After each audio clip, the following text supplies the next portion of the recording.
ആറ്റുനോറ്റു നട്ടുവളർത്തിയ മാവിൽ തണ്ടുതുരപ്പൻ ചെയ്ത പണിയാണ് ഈ കാണുന്നത്. ചാരനിറമുള്ള തലയിൽ നീളമുള്ള 2 കൊമ്പുകളുള്ള ഒരിനം വണ്ടാണ് ഇത്. ഇവ തടിയിൽ ഹോളുണ്ടാക്കി മുട്ടയിടുകയും മുട്ട വിരിഞ്ഞിറങ്ങുന്ന പുഴുക്കൾ തടിയെ തുരന്നു തിന്നുകയും ചെയ്യുന്നു.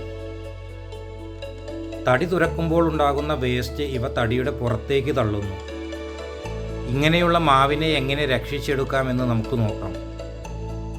ഇതിനായി ഞാൻ ഉപയോഗിച്ചിരിക്കുന്നത് കരാട്ടെ എന്നു പേരുള്ള പെസ്റ്റിസൈഡാണ്. പ്ലാന്റ്സിനെ ആക്രമിക്കുന്ന ഒരുമാതിരിപ്പെട്ട എല്ലാ പുഴുക്കളെയും നമുക്ക് ഈ കരാട്ടെ കൊണ്ട് ഒഴിവാക്കാൻ സാധിക്കും. അതിനായി ആദ്യം സ്പ്രേയറിൽ 1 ലിറ്ററോളം വെള്ളമെടുക്കുക. പിന്നെ ഈ കരാട്ടെ പെസ്റ്റിസൈഡ് 1 ലിറ്റർ വെള്ളത്തിൽ 2 ml എന്ന കണക്കിൽ ചേർക്കുക. പെസ്റ്റിസൈഡ് വെള്ളത്തിൽ ചേർക്കുമ്പോൾ വെള്ളം വെളുത്ത നിറത്തിലേക്ക് മാറുന്നത് നമുക്ക് കാണാൻ സാധിക്കും.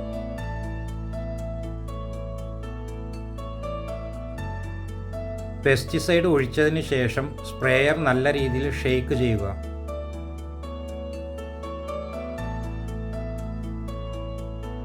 സ്പ്രേയർ പമ്പ് ചെയ്തതിന് ശേഷം തടിയുടെ ഹോളിലേക്ക് നല്ല രീതിയിൽ സ്പ്രേ ചെയ്യുക.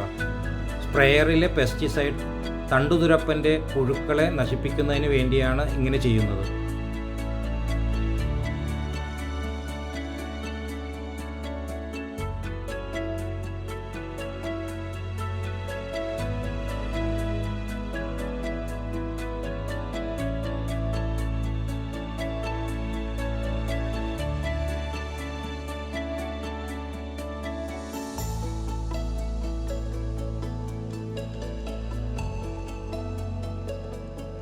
അതിനുശേഷം സ്പ്രേയറിലെ പെസ്റ്റിസൈഡ് കുറച്ച് ഒരു പാത്രത്തിലേക്ക് ഒഴിക്കുക.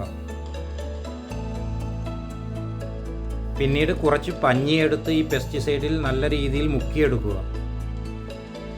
ഇത് ചെയ്യുമ്പോൾ ഒരു ഗ്ലൗസ് ഉപയോഗിക്കുന്നതാണ് കുറച്ചുകൂടി സേഫ്റ്റി. പെസ്റ്റിസൈഡിൽ മുക്കിയെടുത്ത പഞ്ഞി തടിയുടെ ഹോളിലേക്ക് തിരുകി കയറ്റി വയ്ക്കുക.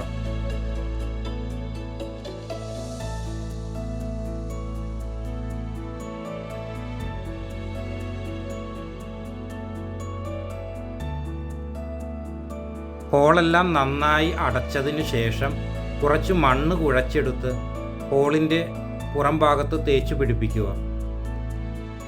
ഇങ്ങനെ ചെയ്യുമ്പോൾ ഹോളിനകത്ത് കുടുങ്ങിയ തണ്ടുതുരപ്പിൻ്റെ പുഴുക്കൾ അതിനുള്ളിൽ വച്ച് തന്നെ സമാധിയാകുന്നതാണ്.